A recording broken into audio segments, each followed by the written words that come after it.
Hey, what's going on guys? Welcome to a new video. So today then I want to share with you my strategy to make as much money as possible, as quick as possible. So it's a short-term strategy then. I'm not thinking a year down the line. I'm thinking more along the lines of the next 3 to 6 months.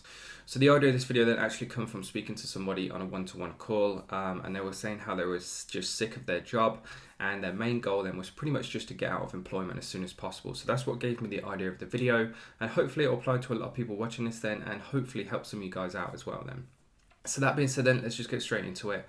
And obviously we need to start with a store. Now my advice would be to start with a general store and have it based on kind of like a daily deals kind of theme. So you could call it something like dailypicks.com or grab it while it's hot. I don't know, something not like, don't call it that because that could be misinterpreted as something else, but just something along the lines of that tells people that you're running daily deals. Or sorry to interrupt guys, I forgot to mention I am giving away a free one-to-one call with me on this video. If you want to enter that draw then all you have to do is simply like the video and leave a comment down below. And if you commented on my previous video then just make sure you stay tuned to the end of this one where the winner will be announced. And that being said then, let's get straight back into it. You're running things really cheap on offer, because then it kind of just tells people exactly what you're doing and what you're all about. So the reason for this then is it will allow you to test products individually very quickly and then move on to the next one if it fails. Obviously, if we have a one product store or a niche store and we find we can't sell the products, then we don't want to have to spend all that time creating a completely new store. So with a general store, it just gives us that flexibility. Now, the reason it says test products individually then is because we want to focus on one product at a time, especially if you're a beginner. It was very easy to become overwhelmed when it comes to Facebook ads. So just focus on one product at a time, because ultimately then if you do fail with the products, you want to be able to realize why you failed, analyze the results, and then move on and be better essentially. So the structure then I want you to use, I want you to have 5 collections / niches, so 5 different niches on your store, and then 10 products per collection, so 50 products in total. Now that might seem like quite a lot, but at the end of the day we're starting a proper business here. We want people to take us seriously, and if we've only got 5 or 6 products on our store, it doesn't look very good, and it won't take as much time as you think. Once you have a product page template, then you can simply just copy and paste it for every single one, and then obviously just adapt it to that product. So once you've done that, then I want you to have 2 trending products per niche. So in total, 10 products that you would consider a good product to go out and test on Facebook. So let's say with the niches we're going to be using are dog, bike, cat, and so on. Then you want 2 trending bike products, you want 2 trending dog products, 2 trending cat products, and then we're just going to work our way through them one by one. We also want to make sure then that we include an upsell just to maximize average order value. At the end of the day, we're trying to make as much money as possible, so to not include an upsell would just be silly.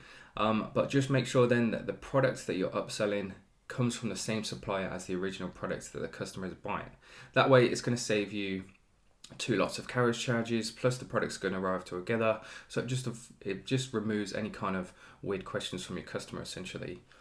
Next thing then is I want you to use countdown timers for the product that you're currently testing. Now there's a lot of controversy about these, but when used correctly and ethically, they can be a great addition to your business, and this is the strategy I want you to use behind them then.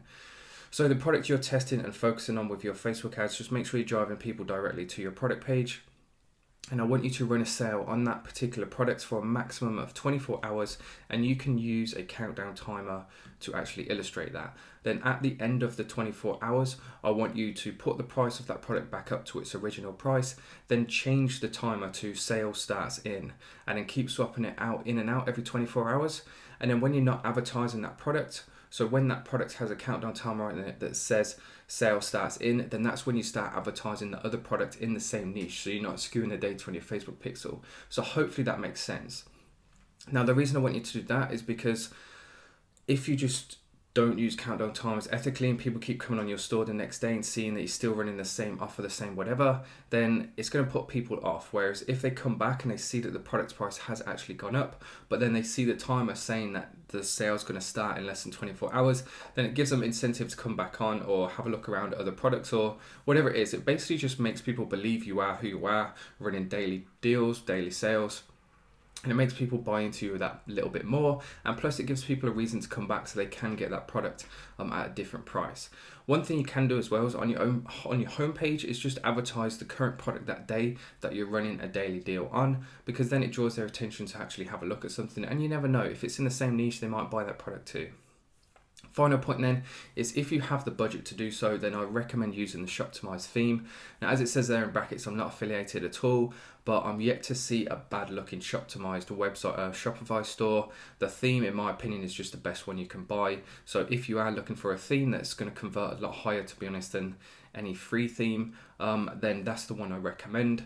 Now, I'm not saying you can't succeed with a free theme, because you definitely can, but I'm just saying if you have that budget and you want to give yourself the best chance possible, then that is the theme that I recommend. Moving on to the next section of the video then, which is what countries should you be going after. Now, the best thing to do is pretty much just follow the demand. So use Google Trends. I've just got a quick example to show you. So this is the dog cool map.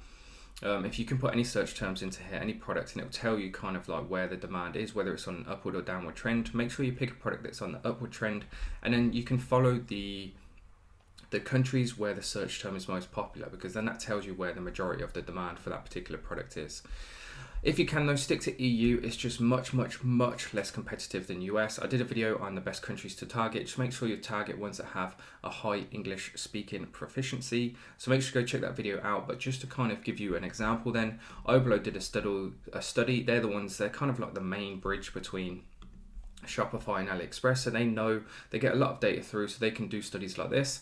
And if you just look at the 2017 total orders, just look at the size of the US compared to every other country. That just shows how many people are actually dropshipping to the US versus other countries. So in terms of competitiveness, then your best chance stands outside of the US, in my opinion. I mean, if you just look at this, the US versus just the rest of the world, it still outperforms it by quite some.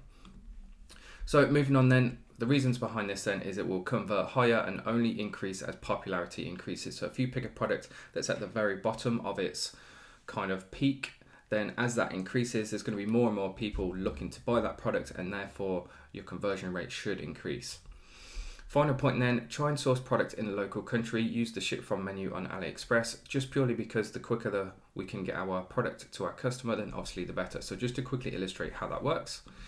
I'm on AliExpress here. Make sure you choose the country that you're going to be selling in, so wherever the demand for that product is. Search for your product, and then this little drop down here, you can select all these different countries which you can source products in. So if we're shipping to Denmark, then these are all the different options. There's even products in the UK, which you can see. But if we were to get something a bit closer, I don't know, let's just choose Germany. We can pick on, let's go for the most popular products. We can have a look at this then and just see, just to illustrate kind of how quickly you can actually source your products on AliExpress. So if we just choose Germany, will not deliver to Denmark. In fact, let's try the UK. So 5 to 15 days. So as you can see, it's a lot quicker. So the reasons behind choosing a seasonal trending product then is because it will sell pretty much immediately. Brand heavy products like clothing, apparel, watches, things like that, they're the kind of things that people need to be reminded about over and over again. Whereas if it's a trending product, then it's in demand, and it's the kind of product where people don't care what brand it is, then it's the sort of thing that people will buy on impulse. And what I mean by that then is when they see it, as long as it's on a good store and you're selling it for the right price, they'll just buy it there and then. So when it comes to thinking about what kind of products to sell, start thinking about in your mind and think weather related things, because obviously, especially in the UK, as soon as the sun starts to come out, people are in a better mood. They're spending more and more time outdoors. So think about things they care about or that they're sociable with. So obviously the dog niche is absolutely huge, and as the weather gets better, more and more people are spending time with their dog outdoors. So think of the kind of things that they'll need. If the weather's getting hot, then things like dog water bottles. If you have a look at Google Trends, you can see that the search term for dog water bottle tends to increase as the weather gets better. This is worldwide too, and at the moment it's just approaching kind of like the highest point in popularity. So a certain product like that then would be a good idea. E-packet is a must then. That is if you do decide to source products from China, just purely because we don't want to miss the season. If a product takes 4 weeks, which is a rare case to be honest, but just in case, then the weather in the UK is unpredictable, and by then it might be raining again. So just make sure you try and source your products as quick as possible. So use that little trick I showed you where you can choose to ship products from a bit closer. And then just kind of a general note, stay away from anything consumable or hazardous. either you'll get banned on Facebook, or if somebody eats it and gets ill or whatever. It's just the kind of thing you just want to stay well clear of, unless you have the experience and you know that you're working with a reputable supplier. But just keep things simple. Go for generic products that can't hurt or harm anyone or doesn't need to consume. Plus, when it comes to getting it into the country too, it's going to be a lot quicker. I know when I used to sell LED dog collars with the battery inside them, so they used to come across with the batteries included, it would sometimes take a couple of weeks to go through customs because they'd want to actually test the battery, see what kind of battery it is, and just make sure it met the right regulations. So basically just keep it simple. Moving on to the final part of the video then, the Facebook ad strategy. So this is what I recommend, or at least what's been working for me really well recently. So I've been using CBOs quite a lot. Obviously from the 1st of September, everything is going that way. So I've been trying to get to grips with it, and this has been working really nicely. So start with a max of 5 ad sets then in one CBO campaign, and make sure you choose the lowest cost bid strategy. And you want this to be a traffic campaign as well, because the whole idea or point of this is just to try and get as much traffic on our store as soon as possible. Because it's a trending product, the product is going to be in demand. So you don't necessarily have to go out and tell Facebook to find people who will purchase, because if it's an in-demand product, then all you need to do is simply get them on our store, if that makes sense. So put the daily budget as £100. Now I realise that's quite a lot, so make sure you watch it every 6 hours and keep an eye on the cost per click as well. As long as you're getting clicks for under 20p, then to me that's it's pretty effective. But obviously if you're watching it, then you can keep an eye on the kind of numbers you're getting. If your CPM starts to creep up, starts to go the opposite way, so you start spending £20-30 on a CPM, then that's very expensive in my opinion. But the main thing you want to keep your eye on in the CPC is your CPC. If you can keep that under 20p, then you're getting pretty cheap traffic. Each ad set then, in terms of structure, you want one interest related to the niche that you're in, and you want to flex it with engaged shoppers. Now in terms of the size of the interest or how broad you want to go, it's completely up to you, but just make sure the audience size is around about 1 million people, and make sure this interest then is relevant to your niche in the most specific way possible. So if you're going into the cat niche, for example, try and pick interests that are related to people who will own cats. So things like cat training, if that exists, or cat foods, or cat brands, or cat shops. Now, a word of warning as well is make sure they're purely unique to cats, because I've seen people target shops that sell cat food, but there'll also be shops that sell dog food as well. So it's not an interest that's specific to cat owners, if that makes sense. So let it run for 2 days then, have a look at the numbers. I typically do this at midnight. If you follow me on Instagram, you'll know that for whatever reason, I've always just traditionally done it at midnight, and duplicate all the winning ad sets at midnight into another CBO, but make sure the objective of that right now then is purchase campaign, and then double the budget. And what that's going to do then is it's basically just going to tell Facebook that you've found the right audiences that are performing well, but this time we do want to go after purchases because we're driving in a significant amount of traffic, spending £100 a day at 20p per click. I think that's going to be approximately 500 visits a day. So you're going to be getting the traffic. So now we want to build on the purchase event data, and essentially this is what it's going to do. And it's only going to be doing it because you're only duplicating the winning ad sets. You're only going to be driving or showing your ad then to the most highest quality audience, if that makes sense. So duplicate the winning ad sets at midnight. So start a new campaign at midnight. Make sure it's a CBO. Make sure it's a purchase campaign objective, and double the budget. And that is typically what I'll do then in the first kind of week.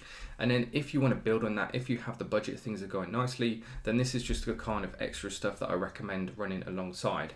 And I typically keep all my lookalike audiences and retargeting ads in separate campaigns as well, just because I like to keep my ad manager neat and tidy. So to build on then what we've already discussed, to be honest, there's nothing really new here. You've probably heard me talk about it in other videos. However, if you're new to the channel, then I'm going to go through it quickly with you now. So what you want to do then is create lookalike audiences based on the highest quality traffic as soon as you have 100 people. So as soon as you have that custom audience that has 100 people in, then you can build these LLAs, and typically they're going to be the kind of audiences as well that convert the highest. So definitely start experimenting with them as soon as possible. And the ones that I recommend then are in terms of the highest quality. You want the view content. You want the people who have view contented, if that's a word. You want people who have added to cart, combine that into one audience. You want your purchases, and then you want your video views, 95% and 75% if you're using a video ad, of course. If one lookalike audience approves a winner, then create another lookalike audience based on the same audience. So let's say you've based a lookalike audience on the purchases, and that audience is going really well, then create another lookalike audience based on that same audience, because you can actually create more and more lookalike audiences based on the same custom audience, if that makes sense. Any questions at all, by the way, feel free, leave a comment down below. I always get back to every single person. In terms of retags in ads, then you want to retag it, so create a custom audience that's going to include all your view contents, all your add to carts, and you want to retarget all of these people with the exact same ad. Because it's a trending product, it's the sort of thing that somebody's going to buy at some point. So when they first come on your store, they might not want to buy it, they might get distracted. So simply just showing them ad again and again gives them more of a chance to actually remember that you sell it and actually come back and buy it. Final point then, just to finish the video off, is everybody who's purchased, everybody in your purchase custom audience, retag them all again with a different product but in the same niche, including a discount code. So make sure it's kind of like a loyalty ad. So you can say, hey, thanks for shopping with us. Here's 20% off your next order. And then you can have like a carousel ads of all the different products in the same niche, because of course they're going to be relevant. If they've bought a product in the cat niche, then showing them all these other different cat products is surely going to be relevant to them. And offer them a discount code as well. It builds that relationship. It shows trust. It shows that you're genuine and thankful for them shopping with you. So it just entices them to come back to you and spend even more money. And that being said then, guys, that is the whole strategy. If you're still watching the video, thank you very much. Hopefully you've got some use out of this. If you have and you put this into practice, I'd love for you to come back and let me know what kind of results you get. And that being said then, if you enjoyed the video, please do make sure you leave a like and help me get to 5,000 subs. We're going to hit it within a week, I think, which is just absolutely mind-blowing, to be honest. And if you want to enter that one-to-one draw then for a chance to win a call with me, make sure you leave a comment down below. And that being said then, let's get into announcing the winner of the previous video. So here we are then, guys, on my previous video, top 50 products to dropship in 2019. It took me hours and hours to put this together, but you guys seem to enjoy it, so it's all worth it. So I'm just going to take the URL top left, head over to the random comment picker. So these competitions, by the way, are 100% random. I don't pick the winner. And the winner of the previous video then is Omar's Gym. So thank you for the video. Thank you very much. Reach out on Instagram. We can get that call arranged. And guys, if you want to stop trying your luck, you can actually just get straight down to business and book a call with me straight away. There is a link in the video description down below if you want to do so. But no worries if not. Please do keep commenting on my videos, and I'll see you in the next one.